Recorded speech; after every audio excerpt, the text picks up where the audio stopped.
magulat ka na lang, pucha, ano pala yun? Ginagagawa niya ako teacher ng araw eh. So, ganoon ang aking reaksyon pagdating mo sa review. Kung naiintindihan mo na siya noong college. Kahit sa HGE, di ba? Ngayon nahihirapan Jeyo? Class? Nahihirapan sa Jeyo? O, pagdating naman ng review, makikita mo yun ang pinaka-basic. So, ngayon siguro, ang topic na is comprehensive review, construction layout and surveying. Siyempre ako, Engineer Ronald Danan. Pero sa ngayon siguro, ang discussion natin ay wala mo ng pagmamahal. Diba? Gagayahin mo natin siguro yung mga ano natin. Si Sir Eric Neil Reolo. Kaya natin style.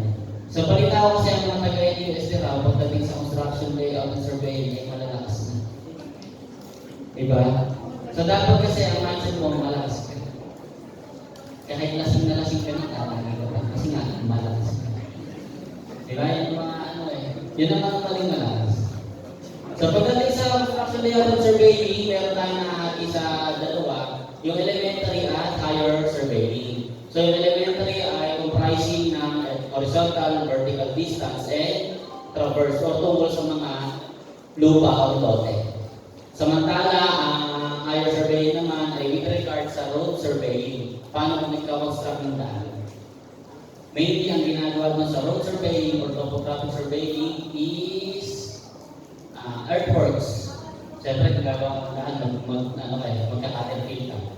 And then, horizontal and vertical curves.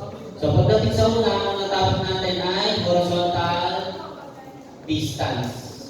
So, sa horizontal distance, usually, ang lumalabas dito sa board exam ay mga with regard sa errors in measurement.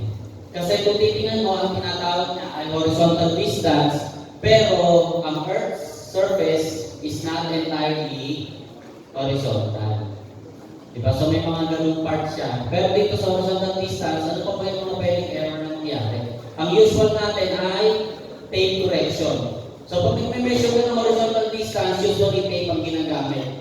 Pwede rin naman ang instrument na theodolite and leveling. And level, auto level or dummy level. So formulas for tape correction, naalam nyo na yan pagdating ng second year natin. So temperature correction, it is to be added or subtracted. Ang formula niya ay correction due to temperature is equals to K, quantity T2 minus T1 multiplied by L1. Pagdating sa legend niya, ang K talaga, initially, pag nakakita mo siya sa ibang libro, yung K ay, alpha nga ba yun? Greek letter. So, ginawa lang siyang K kasi nga, yung mga lumang book or yung mga lumang computer natin, hindi kayang mag-produce ng Greek letters. Pero supposedly, sa Greek letter K. And then, yung ibang formula naman nakalagay ay T minus TO or T original. Pagdating mo kasi sa legend niya, dalawa ang K. It is with regard sa feet and sa meter. So, usually kapag ka feet, Fahrenheit temperature na kaakibat niya since it is in English measurement.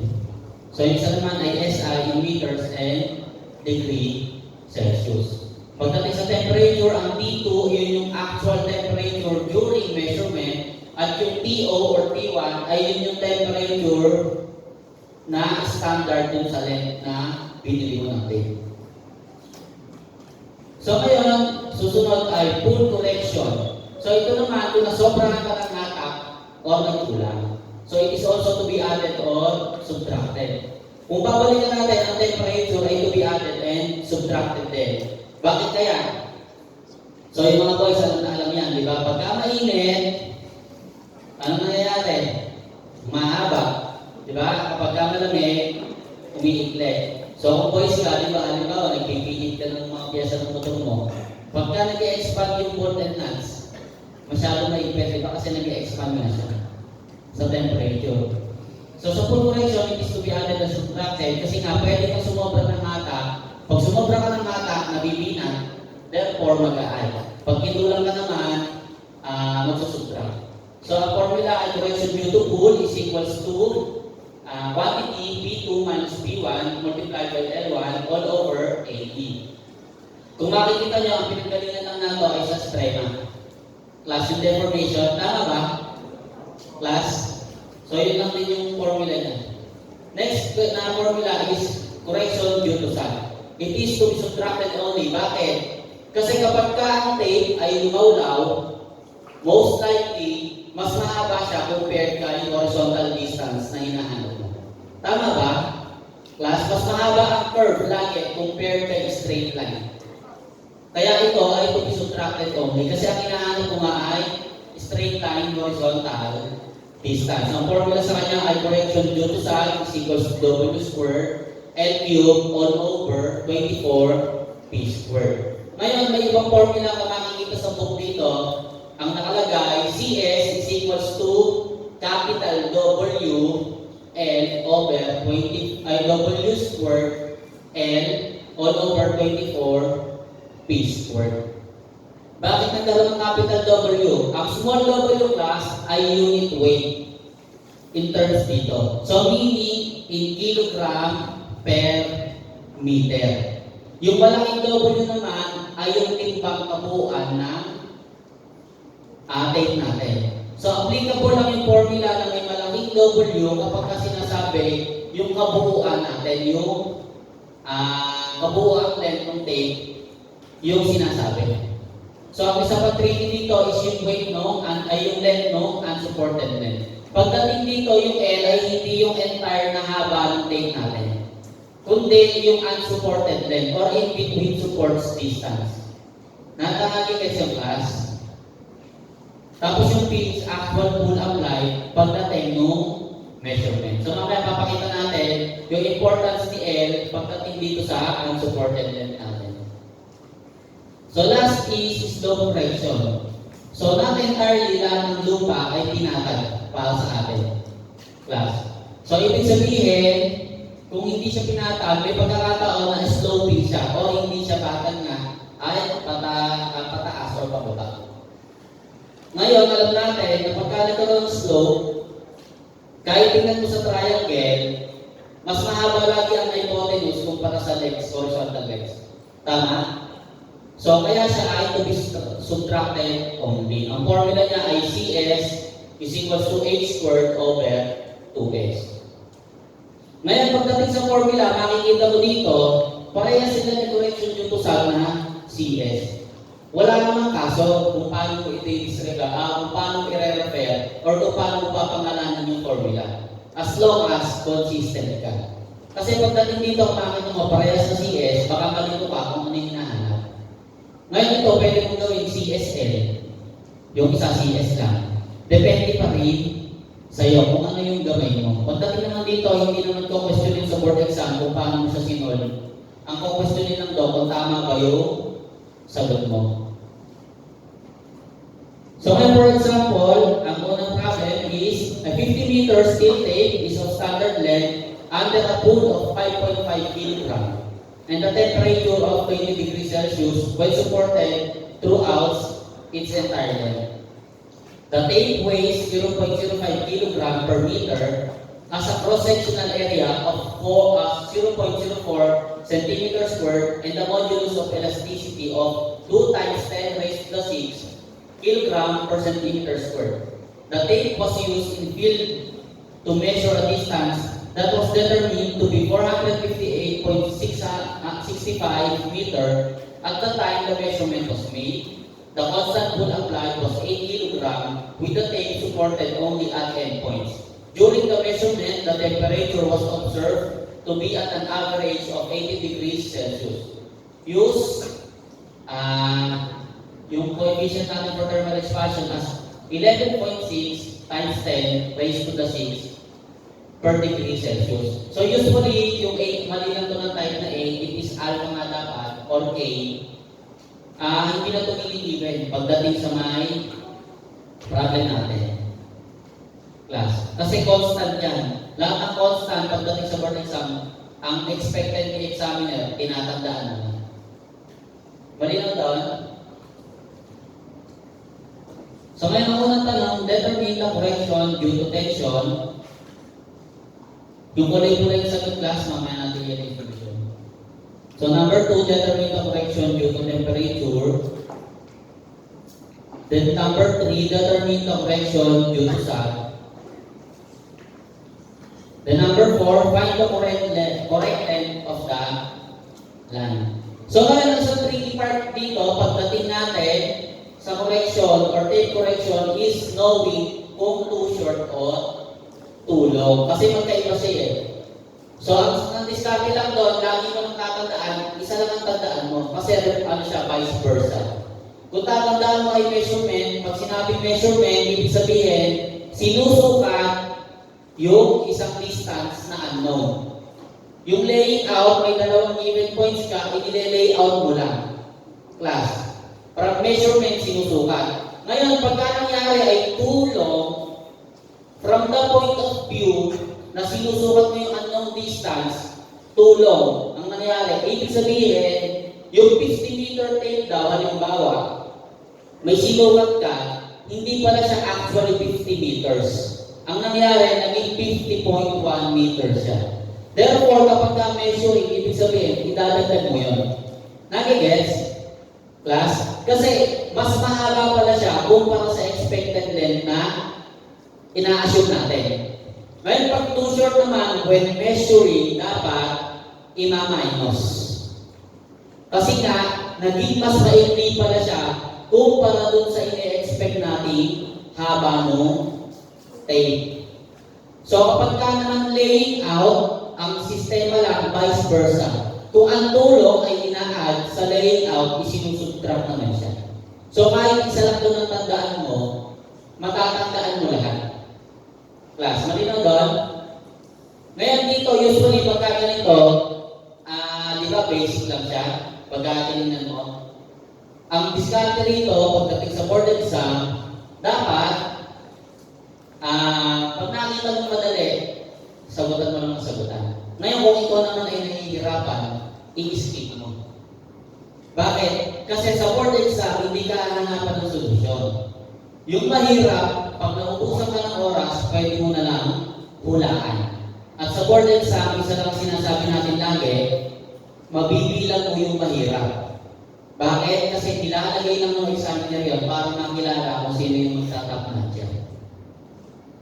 Malinaw doon? Class? Also, sa board exam, mahirap or madali, parehas sa 1 point yan. So, halimbawa, kung nasagot ang pinakamahirap sa buong Jupiter, hindi naman ibig sabihin nung pasado ka agad ng board exam. Pwede mong iyabang, kaya na, kung bumagsak ka, mas mayabang pa rin sa'yo nakapasa. Di ba? Tama ba? Kaya sa board exam lagi, di ba lang skip mo yung mahirap? Nilagay lang yun para makilala kung sino yung magtatap. Pag sinip mo yung mga top notcher, nasa decimal lang yung pagitan ng mga percentage nila. Meaning, isang tama o dalawa lang yung mga pagitan nila. Malinaw doon?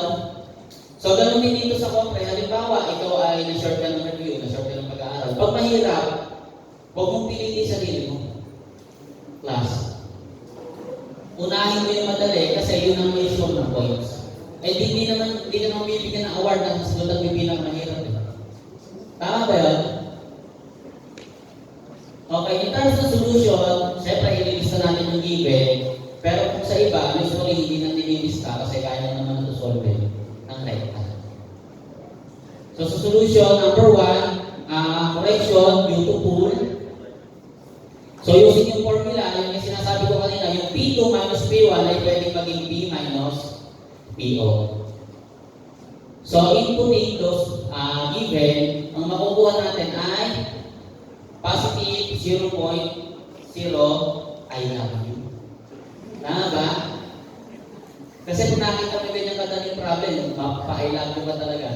I love you. Kaya no, may verticals. Dahil. Tama ba? So pagdating naman sa board exam, ang pinaka-love ng mga students, si Sir Estanier. Class. Bakit kaya? Kasi siya yung sa may HGE. Pagdating mo sa board exam, ang HGE, yun ang pinaka-bonus round. Okay? So sa number 2 naman natin, correction due to temperature. Pag in-input natin yung given, ang lalabas naman ay negative 0.106. So dito sa correction due to temperature, lagi natin tatandaan, since siya ay to be added or to be subtracted, maging careful ka sa sign. Class. Kasi malaki ang difference na pag-a-add and pag-subtract dito. Pagdating naman dito sa temperature, may pan-check ka naman kung tama ba yung lumabas na sign. So usually, kung ang standard temperature niya ay 20 degrees Celsius at yung actual ay 18 degrees Celsius, malamang lumiit. Tama ba? Therefore, negative. Nagigets yun? Kasi kapag ka cold, nag-shrink. Kapag ka mainit, nag-expand. So, ngayon, number 3, correction due to sign. So, mali class yung G. Actually, 9 yan. Mali lang na i-type. So, ngayon dito pumapasok yung unsupported length kanina. Class. Pag nilagay kasi ay 50 meter tape, supported at endpoints, ibig sabihin, buong span ng 50 meter ay nakalawlaw or nakasal. Malinaw doon? Class? Therefore, yung nasukat ng distance ay pinagsama-sama na kanina and then in-lay out. Pagdating na, may siyang na 50 tape and then yung dulo ay 8.65 lang. Nasusundan yung class? Nasusundan ba yun? So, halimbawa, ang kinuha niya kanina ay 380 plus ba? Ay 458. So, sa 458, ilang 15 na tape ang maile-layout mo or mailalatan mo. Diba siya? Kasi 450, siyam na 50. Tama? Therefore, yung may sum ay siyam na 50. Therefore, 9 CS is equals to 9. Multiplied by correction due to sum, yung 9 na 50 na yun. Tama ba? And then, yung susunod nun, yung natitira ay cancel na lang na 8.65. Kumbaga, yun na lang yung magsasag. Kaya plus, yung pagsag na natin, mali lang din ito ng type. So, dapat yung isa ay magiging 8.65. Itong nasa part na ito, guys.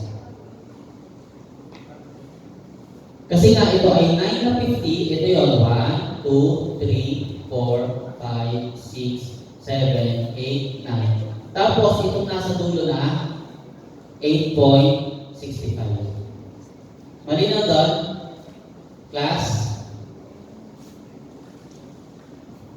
So, ang lalabas na sagot ay negative 1.8321 meters. So, pagdating dito, bakit mo mapapansin na nilagay niya agad yung negative dito? Sa una. Bakit kaya, class?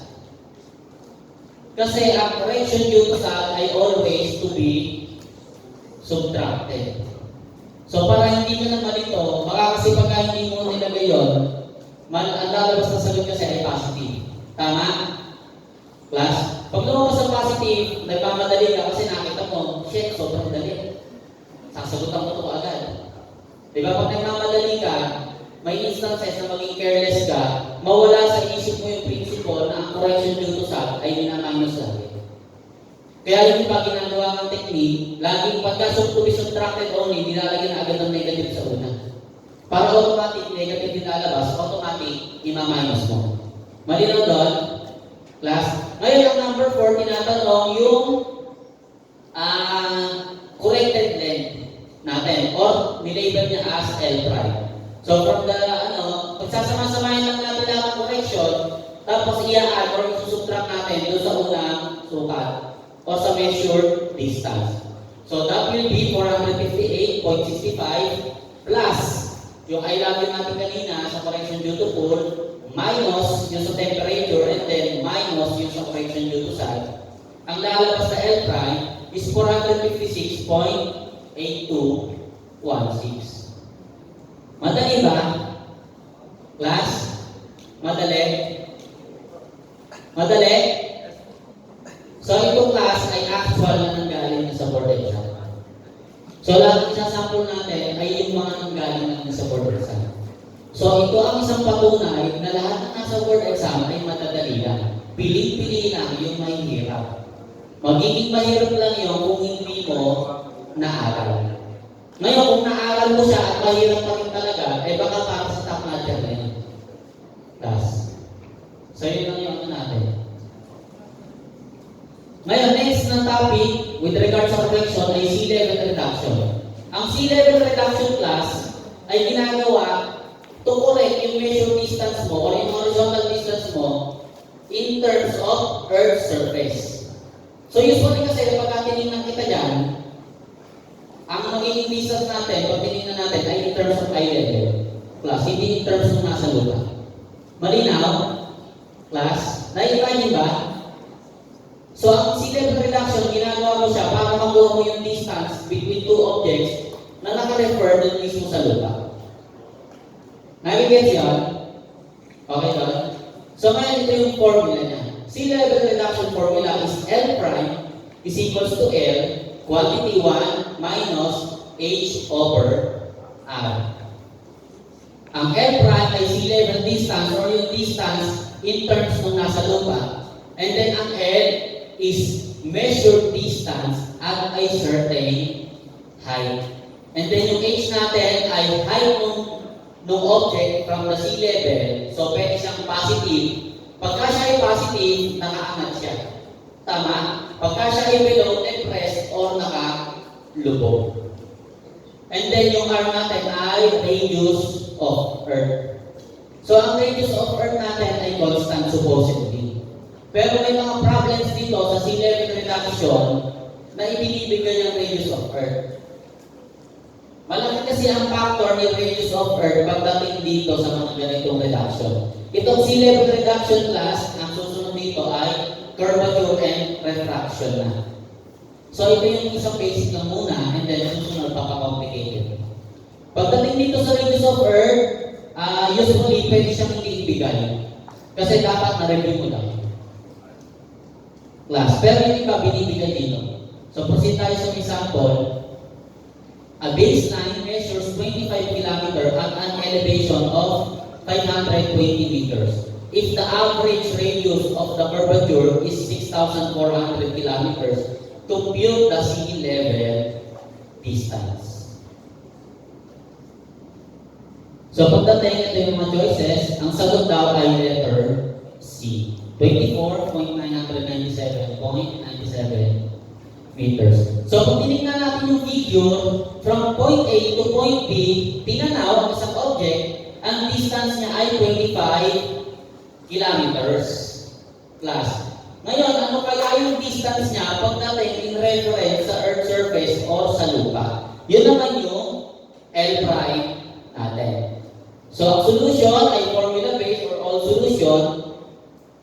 From the formula, alam natin yung mga given and technicalities, i-input lang natin. Class. Okay? So, L prime is equals to 25,000 meters, quantity 1, minus 520 meters all over 6,420 meters. Malinaw ba kung naging 6,000 ay 6 ano ba to? 6,400,520. Malinaw? Class? So, ang lalabas ay 24,997.9688. So, anong isa pang tip class? Pagdating mo dito sa board exam, pag nagsosolve ka, as much as possible, kunin mo lahat ng decimal. Class. Pero kung hindi kaya, pwede ka na mag-stop hanggang 4. Yung iba naman, ginagawa hanggang 5. Class. Kasi may instances na malaki ang epekto na decimal places. For example, sa correction due to take, usually, kabuhok lang ang pagitan ng correction due to take. Kaya mas much as possible, pagdating sa correction due to take, kunin mo lahat ng decimal places. So, paano nagsabi natin? Kung ipipix natin ang calculator sa 4, isang example sa correction due to take, coefficient of thermal expansion natin, di ba, 0.50116. Tama? Yun yung thermal expansion natin in terms of degree Celsius. Ngayon, kung 4 decimal places lang, if you use may calculator mo, ang mangyayari, magiging zero lang yung thermal expansion mo. Therefore, ang lalabas sa correction due to temperature mo ay zero. Mali na agad doon. Malinaw doon? Okay. So, next na solution naman natin dito is by ratio and proportion. So, L prime daw ay katumbas ng radius ng Earth o sa lupa na 6,400 kilometers or 6.4 million meters. In-equate siya pagdating doon sa may lighthouse natin, sa isang structure natin na 25 or 2.5 kilometers all over yung radius niya na 6,400,520 and then ang lalabas is the same as doon sa may formula natin. Okay tayo doon, class? So ngayon proceeding, from sea level reduction, i-upgrade natin, dali natin sa may vertical distance. Pagdating sa vertical distance, ang mabentang topic dyan ay Earth's curvature and refraction. So halimbawa daw, meron kang isang tao, tinignan mo yung isang structure based dun sa height niya. For example, itong tao na to, eto siya ang class. Pag tinignan mo dito, ang makukuha mo lang ay triangle. Tama ba, class? Mula sa mata ng tao, tinignan mo yung height ng structure, ang lalabas lang ay triangle. Therefore, sinasabi niya, ina-assume niya na horizontal lang yung distance mo sa ilalim. Tama ba? Pero hindi daw gano'n. Kasi nga, pa-curve yung earth natin, spherical siya, therefore, hindi siya horizontal. Tama ba? Plus, therefore, yung height na tinignan mo ang structure, meron pang HCR or height ng curvature na idadagdag. Malinaw? Class, nasusundan yun? Class? Okay, ang formula naman for correction ng curvature and refraction ay HCR is equals to 0.067 K squared and then yung isa ay 0.0675 K squared. Ang legend or denotation ng ating formula, yung HCR ay correction ng combined effect of curvature and refraction and yung A ay distance in kilometer. Kung mapapansin mo, ang HCR natin in meters, ang K distance natin ay in kilometers. Tama ba? Class? So, ibig sabihin, paano yung set? Pag biglang naging meters, di ba contradicting siya sa principles ng unit? Tama? Class? Ngayon, ang sagot dyan, base kasi ng pagkakaderive, ang ginagamit natin ay kilometers. Ang derivation niya po ay tatlong range. So, ito yung mga formula na dapat kinakabisado mo at dapat bukal ka lang sa puso mong tinatanggap. Huwag mo nang kina-question. Kaysa mag-derive ka ng tatlong page habang nag-board exam. Tama ba? Class? Sa board exam, may mga formula na dapat kang tatandaan at may mga formula na kahit hindi mo tandaan as long as kaya mong i-derive. Pagdating sa HGE, ako, mas prefer ko na hindi ko na siya kinabisado. Sobrang dami. Pinandaan mo na lang ng mga relationship. So, halimbawa, ang mag-jowa, si void ratio at si porosity. Tama ba? Marami mga determinant na formula, gamit lang yung dalawa pag binigyan mo sila ng Malaysia. Tama? Lasa na ba pwede mong bigyan ng Malaysia sa HGE? Weight-volume relationship. Tama? So, ngayon dito, ito, sa survey naman, dito, ang kinabisado ko ito. Hindi na siya nalimutan. Pagdating sa curves, pili lang sa curves yung kinabisado ko. So ngayon papakita natin yung dapat makabisaduhin at yung dapat na hindi. Kasi sa sobrang dami ng formula, lalong-lalo pag pumasok sa para sa board exam, lahat yun naglalabo-labo na. Kasi parang lahat pamilya, parang lahat magkakamukha. Tama ba? Class? Pamilya na. Ayun. Yung iba naging, parang pagdating kasi parang lahat pamilya, ay pwede yata ito yata yun. Malilito ka na. Class. Ano niyo ba yun? Kung baga sa si Mabi sa kasi-kasi. Okay? So ngayon dito sa curvature and refraction, point A is between B and C. The distances of point B and C from point A are 1,000 meters and 2,000 meters respectively. Measured from point A, the angle of elevation of point B is 18 degrees 30 minutes, while that of C is 8 degrees 15 minutes. Compute the difference in elevation of B and C considering the effects of Earth's curvature and refraction. So ito po ang choices natin. Ang sagot ay letter C, 44.41. Sa may tandaan po yan, may papakita tayo with regard sa choices. Okay. So dito, wala tayong binigay na height no structure. Tama? Class? Tama ba? Walang binigay na height ng structure. So therefore, kung walang binigay na height ng structure, ang tanong, kung ang hinahanap ay difference in height nilang dalawa, paano siya kukunin kung walang binigay na height?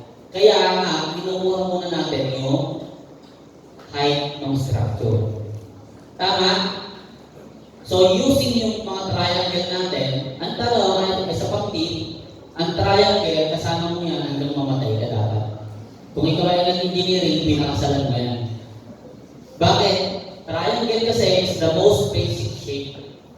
Lahat ng shape, kahit anong shape pa yan, shape of you, diba? Kahit ano yan, may triangle yan. Class. Kaya-kaya mo gawa ng triangle. Class, wag lang ang relasyon. Yun ang hindi natin ginagawa dapat na triangle. So pagdating dito, dapat ang mga principles na nalaman natin for triangle, makukuha natin si HB as 1,000 tangent, 80 degrees, 30 minutes. Ang lalabas na height na B ay 334.5953 meters. Ngayon, sa HC is equals to 2,000 tangent, 8 degrees, 15 minutes, is equals to 289.9862 meters. Ayaw ang lalabas na height niya. Ngayon, ang difference in elevation daw ay 334. Pinag-minus lang ang HB at HC, ang lumabas ay 44.6091. So kung lumabas to, ito na ba yung sagot class? Shade-shadean mo na ba yung letter C kanina ng 44.41 ba? Class, shade-shadean mo na ba? Class? Shade-shadean na? Class? Ano sagot? Shade-shadean or hindi? So, hindi pa. Kasi nga ito ay weak na sa curvature and refraction. Pagdating sa problem,